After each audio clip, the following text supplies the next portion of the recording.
Hello friends, मैं तेजिंदर बिधोड़ी आपका अपने यूट्यूब चैनल में स्वागत करता हूं।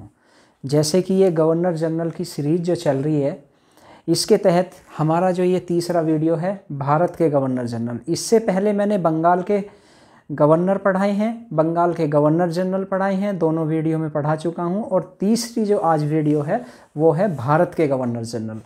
भारत के गवर्नर जनरल का जो पद है ये 1833 के चार्टर एक्ट के तहत आया था। किसके तहत आया था? 1833 के चार्टर एक्ट के तहत। तो आइए देखते हैं हम पहले 1833 का चार्टर एक्ट क्या था। इसके कुछ पॉइंट मैंने मेंशन किए हैं, बारी बारी से इन्हें देख लेते हैं। क्यों आया 1833 का चार्टर एक्ट? तो 1833 का चार्टर एक्ट दोस्तों ब्रिटिश शासन में सुधार के लिए आया था। ये एक्ट जो है ब्रिटिश संसद द्वारा पारित किया गया और भारत में आया। जो भारत में ब्रिटिश ईस्ट इंडिया कंपनी जो राज कर रही थी उसके कुछ उसमें सुधार के लिए जो है 1833 का चार्टर एक्ट आया था। तो इसके तहत जो है चाय और चीन के व्यापार पर कंपनी के एकाधिकार को समाप्त कर दिया गया था। यानी इससे पहले क्या था, जो 1773 का रेगुलेटिंग एक्ट था उसमें क्या था कि British east India company only अकेली ऐसी कंपनी थी जो भारत से व्यापार कर रही थी। तो 1773 के रेगुलेटिंग एक्ट में जो है ब्रिटिश यानी ब्रिटेन की और कंपनियों को भी ये आज्ञा दे दी गई ब्रिटिश संसद द्वारा कि आप जाकर भारत में जो है व्यापार कर सकते हैं 1773 के रेगुलेटिंग एक्ट के द्वारा।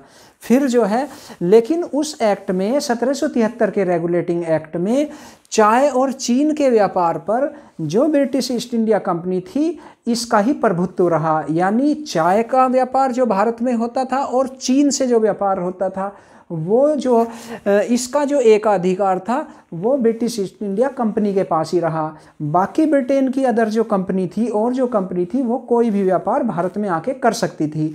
तो 1833 के चार्टर एक्ट के तहत जो है चाय और चीन के व्यापार को भी जो कंपनी का एकाधिकार था इसे भी जो है ब्रिटिश संसद ने समाप्त कर दिया।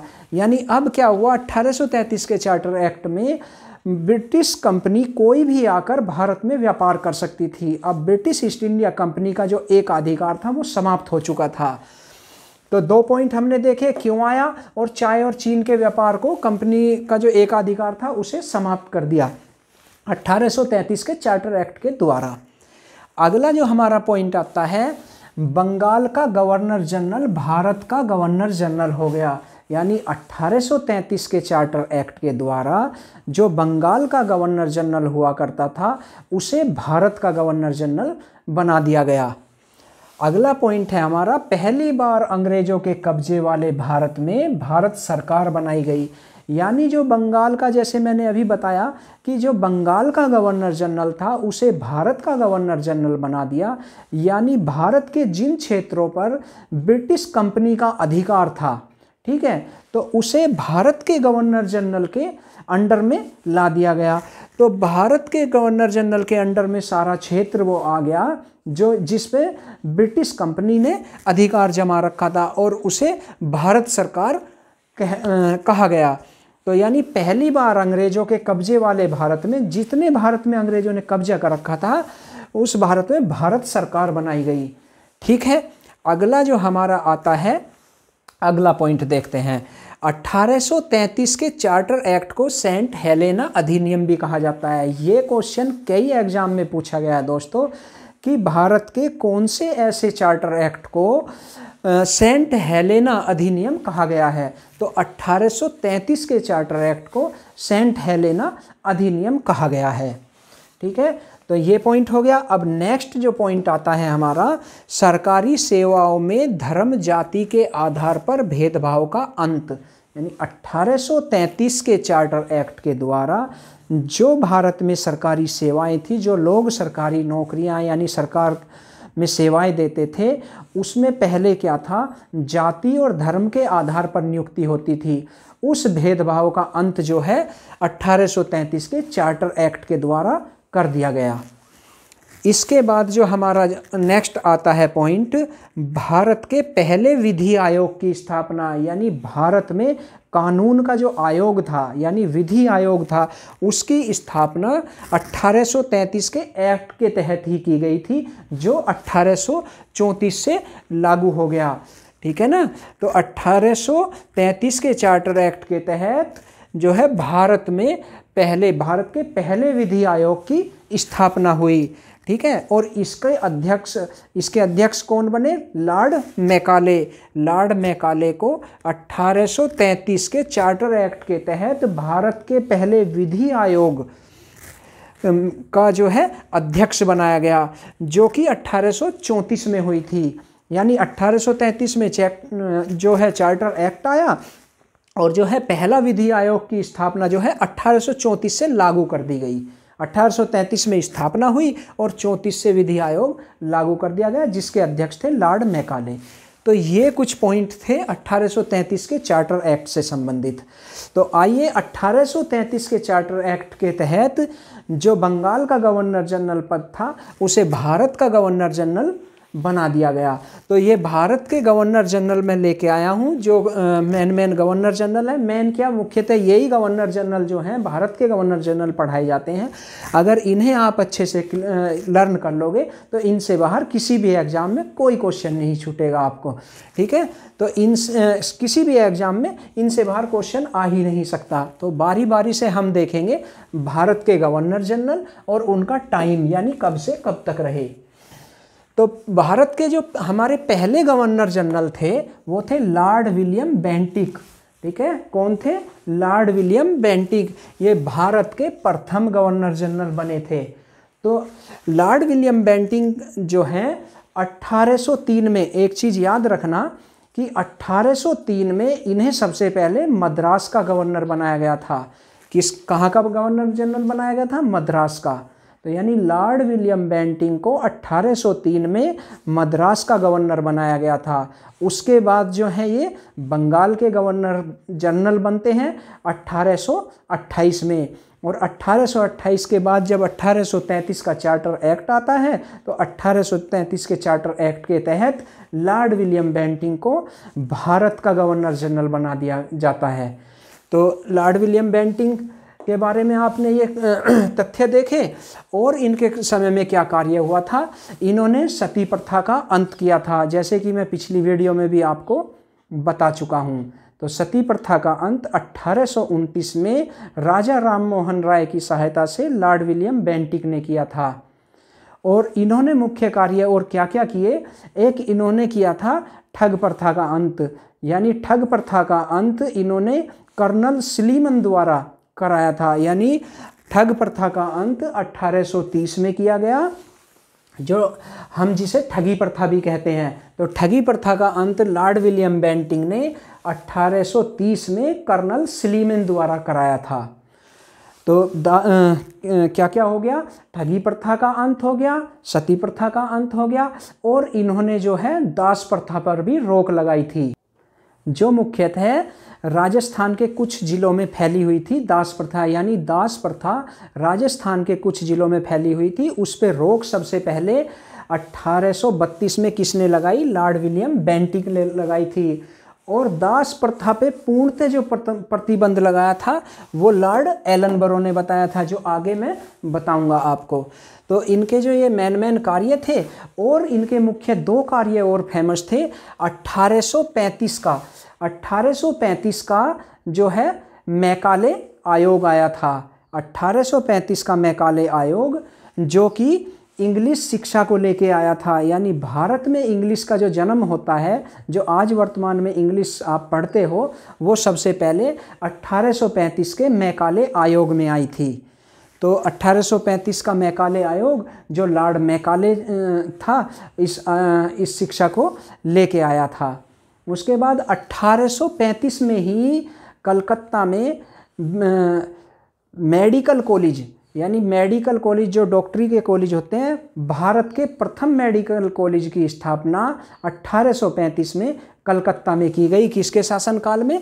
लॉर्ड विलियम बेंटिक के शासनकाल में। तो लॉर्ड विलियम बेंटिक से हमारे कितने पॉइंट हो गए? 1803 में ये मद्रास का गवर्नर था, 1828 में बंगाल का गवर्नर जनरल बना और 1833 के चार्टर एक्ट के तहत भारत का गवर्नर जनरल बना। सती प्रथा का अंत, ठगी प्रथा का अंत कर्नल स्लीमेन द्वारा कराया गया। दास प्रथा पर राजस्थान के कुछ जिलों में रोक भी इसी ने लगाई थी। और जो है 1835 का मैकाले आयोग जो इंग्लिश शिक्षा को भारत में लेके आया, वो भी लॉर्ड विलियम बेंटिंग के समय में आया। और भारत का प्रथम मेडिकल कॉलेज कलकत्ता में लॉर्ड विलियम बेंटिंग के समय में ही स्थापित हुआ था। तो ये मुख्य कार्य लॉर्ड विलियम बेंटिंग से संबंधित थे। अब नेक्स्ट देखते हैं हम sir Charles Metcalfe. Sir Charles Metcalfe जो है 1835 से 1836 तक 1 साल के लिए आया था। सर चार्ल्स मेटकॉफ को समाचार पत्रों का मुक्तिदाता कहा जाता है।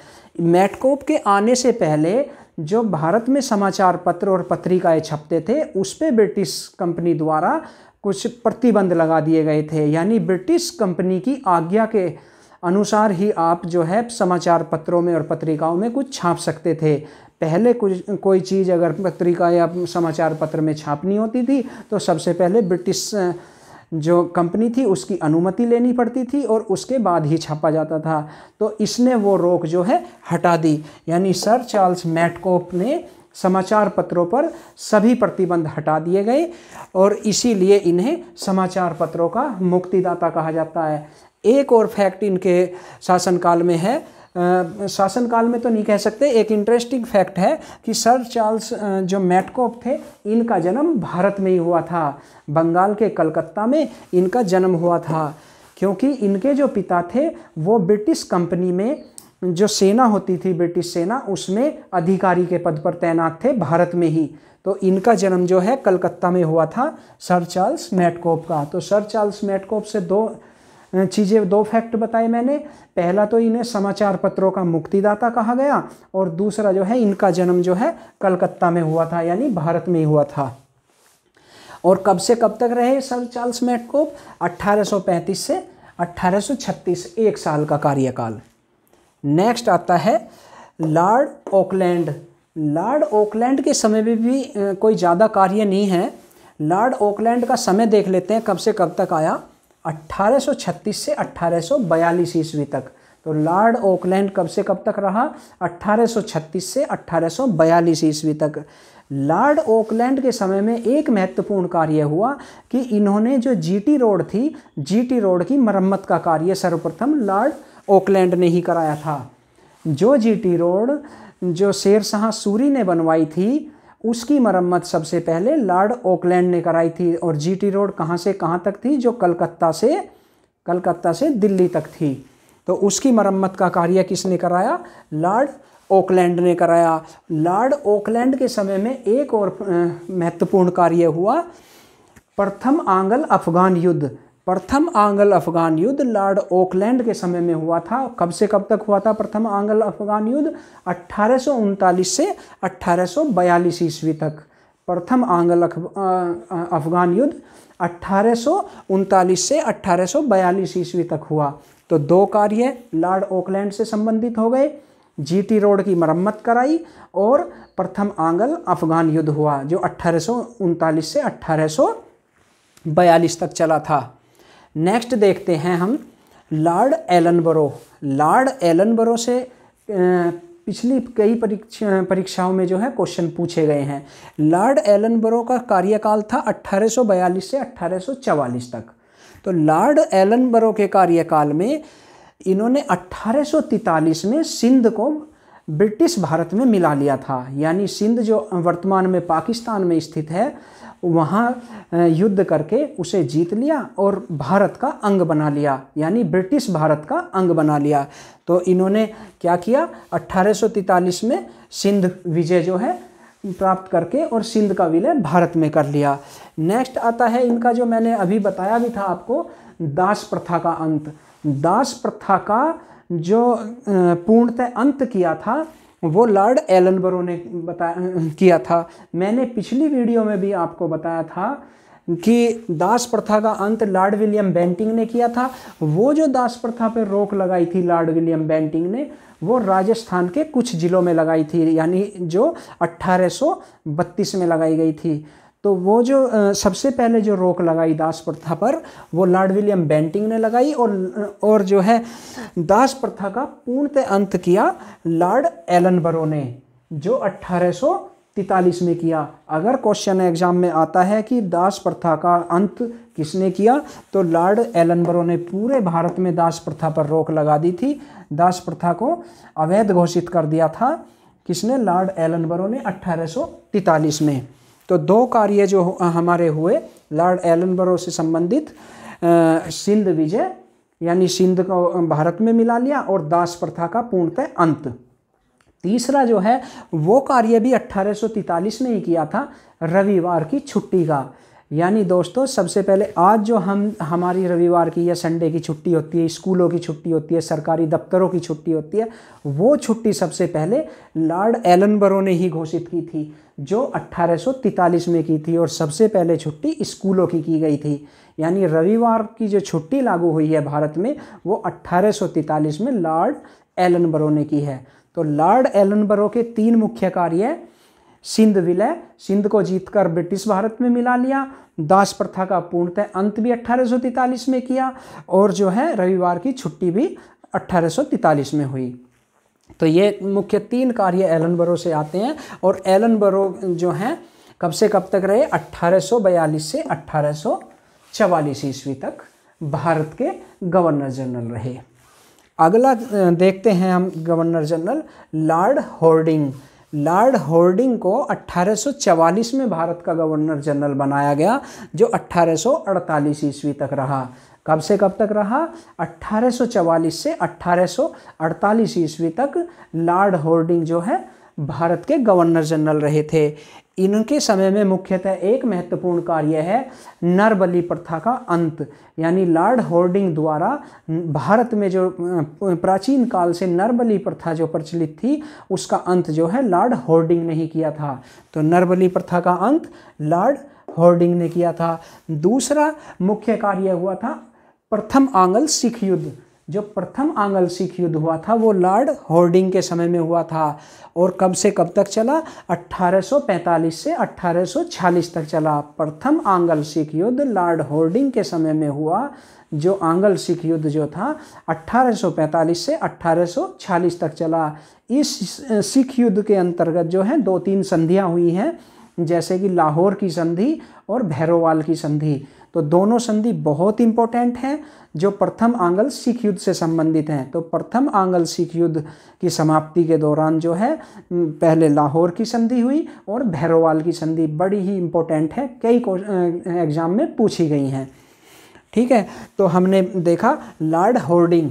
लॉर्ड हॉर्डिंग के समय में जो है 2 मुख्य कार्य कौन कौन से हुए? एक तो प्रथम आंग्ल सिख युद्ध हुआ जो 1845 से 1846 तक चला, और जिसके अंतर्गत लाहौर की संधि और भैरोवाल की संधि हुई। और दूसरा लॉर्ड हॉर्डिंग ने नरबली प्रथा का अंत किया था। तो हमारे जो हैं 5 भारत के गवर्नर जनरल हो चुके हैं। नेक्स्ट देखते हैं हमारा Lord Dalhousie. Lord Dalhousie exam की दृष्टि से बहुत इंपॉर्टेंट है, चाहे पुलिस एग्ज़ाम हो, चाहे SSCGD हो, चाहे CGL हो, और इवन की PCS लेवल तक भी, PCS और IAS लेवल तक भी डलहौजी से काफ़ी क्वेश्चन पूछे गए हैं। तो लॉर्ड डलहौजी बहुत ही इंपॉर्टेंट है। लॉर्ड डलहौजी का शासनकाल जो है 1848 से 1856 ईस्वी तक रहा। तो लॉर्ड डलहौजी भारत का गवर्नर जनरल 1848 से 1856 ईस्वी तक रहा। आइए देखते हैं क्या क्या मुख्य कार्य लॉर्ड डलहौजी ने भारत में किए। लॉर्ड डलहौजी ने अनेक कार्य भारत में किए हैं। सबसे पहले आपने पढ़ा भी होगा लॉर्ड डलहौजी की हड़प नीति, यानी राज्यों को हड़पने की नीति सबसे पहले लॉर्ड डलहौजी ने चलाई थी। क्या थी हड़प नीति? लॉर्ड डलहौजी की जो हड़प नीति थी, इसने एक नियम बनाया कि जिस राज्य में, जैसे कि छोटे छोटे राजा भारत में और नवाब जो थे वो शासन कर रहे थे अपने छोटे छोटे क्षेत्रों में, वो अगर उनका कोई संतान नहीं थी, उन्होंने दत्तक पुत्र गोद ले रखा था कोई, या उनका शासन ठीक से नहीं चल रहा था, उन राज्यों को ब्रिटिश कंपनी के अधीन ब्रिटिश शासन में मिला लिया गया। तो ये नीति जो है लॉर्ड डलहौजी ने चलाई थी, जिसे हड़प नीति के नाम से जाना जाता है। तो लॉर्ड डलहौजी की हड़प नीति, इसे हम जो है व्यापगत नीति भी कहते हैं, लॉर्ड डलहौजी की व्यापगत नीति भी कहते हैं, और लॉर्ड डलहौजी की जो है डॉक्ट्रिन ऑफ लैप्स भी कहते हैं। तो 3 नाम हैं, हड़प नीति, व्यापगत नीति और डॉक्ट्रिन ऑफ लैप्स। किसी भी नाम से जो है एग्जाम में क्वेश्चन पूछा जा सकता है। तो लॉर्ड डलहौजी ने सबसे पहले हड़प नीति, और लॉर्ड डलहौजी के महत्वपूर्ण कार्य क्या थे? रेल सेवा। भारत में सबसे पहले जो रेल सेवा यानी रेल की जो चलाई गई वो लॉर्ड डलहौजी के शासनकाल में ही चलाई गई। कहाँ चलाई गई? महाराष्ट्र राज्य में। महाराष्ट्र राज्य में मुंबई से ठाणे के बीच में, ठाणे जो है महाराष्ट्र का शहर है जो मुंबई के पास में है, तो मुंबई से ठाणे के बीच में 34 किलोमीटर एरिया में 34 किलोमीटर की डिस्टेंस पे जो ये रेल चलाई गई थी पहली, वो 16 अप्रैल 1853 में चलाई गई थी। इस रेल में दोस्तों 3 डिब्बे थे। जब सर्वप्रथम भारत में रेल चली तो 3 डिब्बे थे ओनली। तो क्या क्या काम किए लॉर्ड डलहौजी ने? लॉर्ड डलहौजी की हड़प नीति और रेल सेवा भारत में सबसे पहले लॉर्ड डलहौजी ने ही चलाई थी। और इसके कई महत्वपूर्ण कार्य हैं, देखते हैं क्या क्या और महत्वपूर्ण कार्य हैं। मेरठ में इन्होंने तोपखाने का निर्माण कराया। तो मेरठ में तोपखाने का निर्माण किसने कराया? लॉर्ड डलहौजी ने कराया। और शिमला जो हिमाचल प्रदेश की राजधानी है, शिमला को ग्रीष्मकालीन राजधानी भी लॉर्ड डलहौजी ने ही बनाया था। और शिमला में आर्मी हेडक्वार्टर बनाया गया। तो आर्मी हेडक्वार्टर बनाया गया शिमला में, और शिमला को ग्रीष्मकालीन राजधानी घोषित कर दिया गया।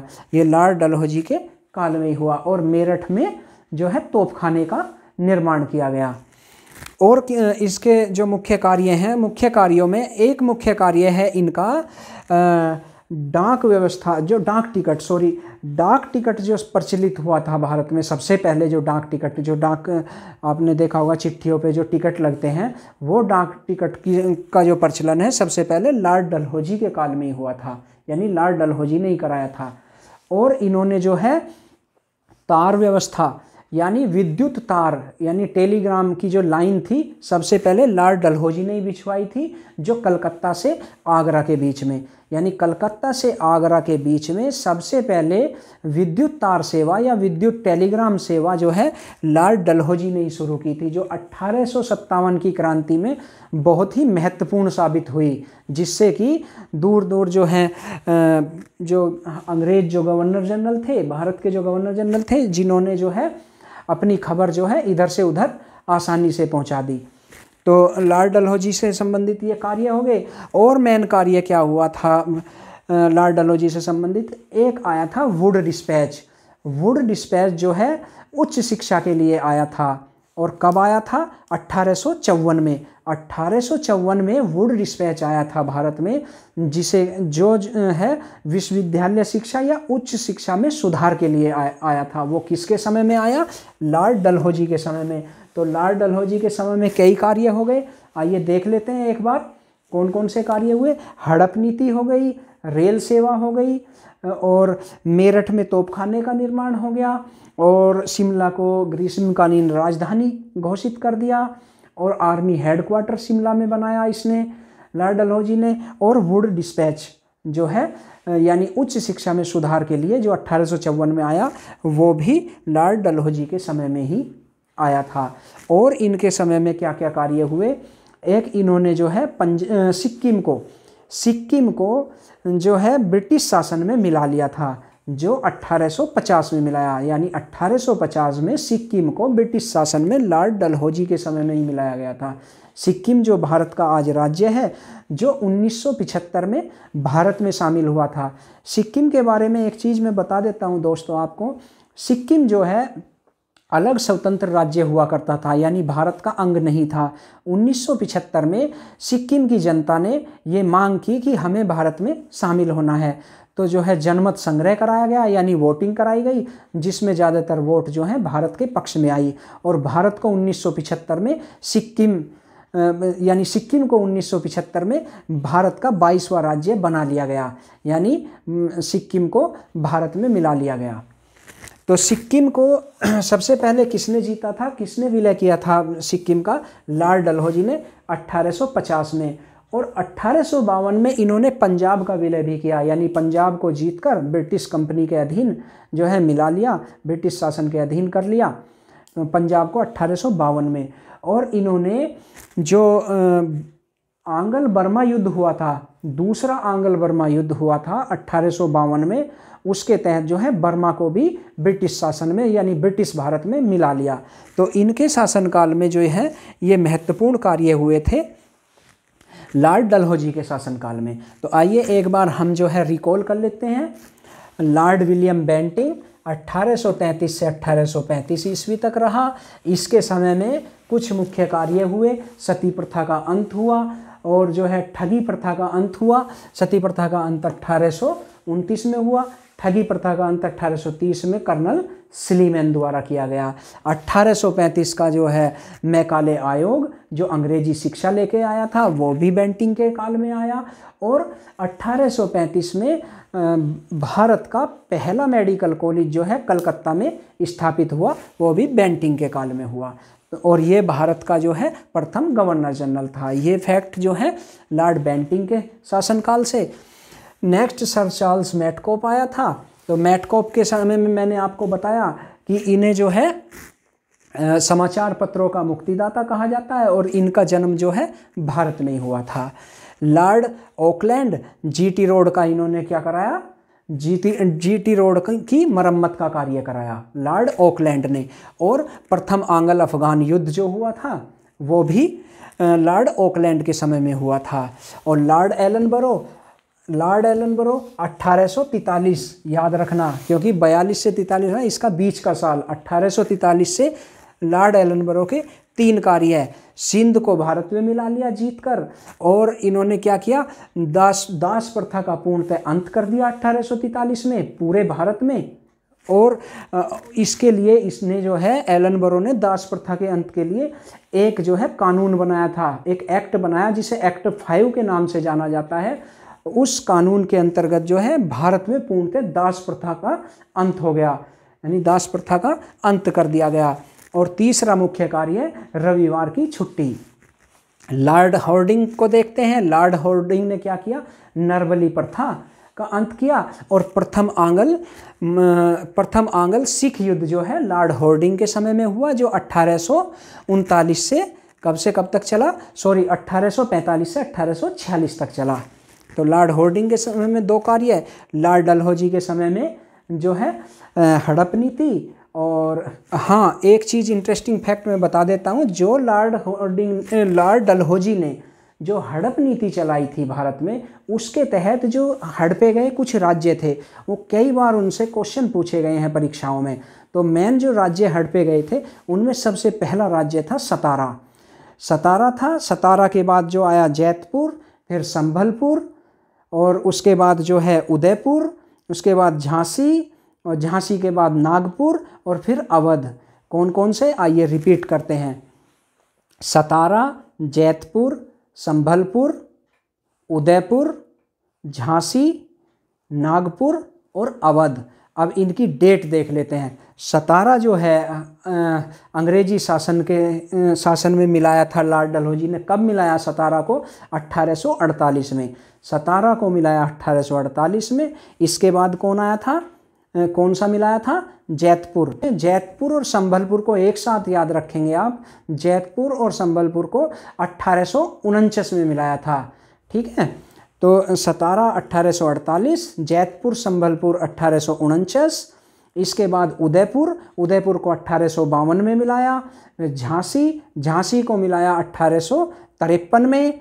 और झांसी के बाद जो है आता है नागपुर को मिलाया 1854 में। और फिर अवध को मिलाया था इन्होंने 1856 में, जो कि 1857 की क्रांति का मुख्य कारण बना था। तो लॉर्ड डलहौजी से संबंध में हड़प नीति हो गई। रेल का जो निर्माण, भारत में सबसे पहले रेल जो आई वो डलहौजी के समय में आई। मेरठ में तोपखाने का निर्माण डलहौजी ने किया था। और इन्होंने और क्या क्या कार्य किए थे, और इन्होंने कार्य किए थे डाक, यानी डाक टिकट जो है सबसे पहले जारी किए, प्रचलित किए थे लॉर्ड डलहौजी ने। विद्युत जो तार था, विद्युत टेलीग्राम जो सेवा या लाइन थी, जो मैंने अभी बताई थी आपको, कलकत्ता से आगरा के बीच में बिछाई गई थी, वो भी डलहौजी के समय में हुई। और वुड डिस्पैच जो आया था 1854 में, वो भी डलहौजी के समय में आया था। और इन्होंने जो है सिक्किम को ब्रिटिश भारत में मिलाया, पंजाब को मिलाया, और द्वितीय जो आंग्ल बर्मा युद्ध हुआ था उसमें जो है बर्मा को यानी म्यांमार को भी 1852 में जो है भारत शासन में मिला लिया।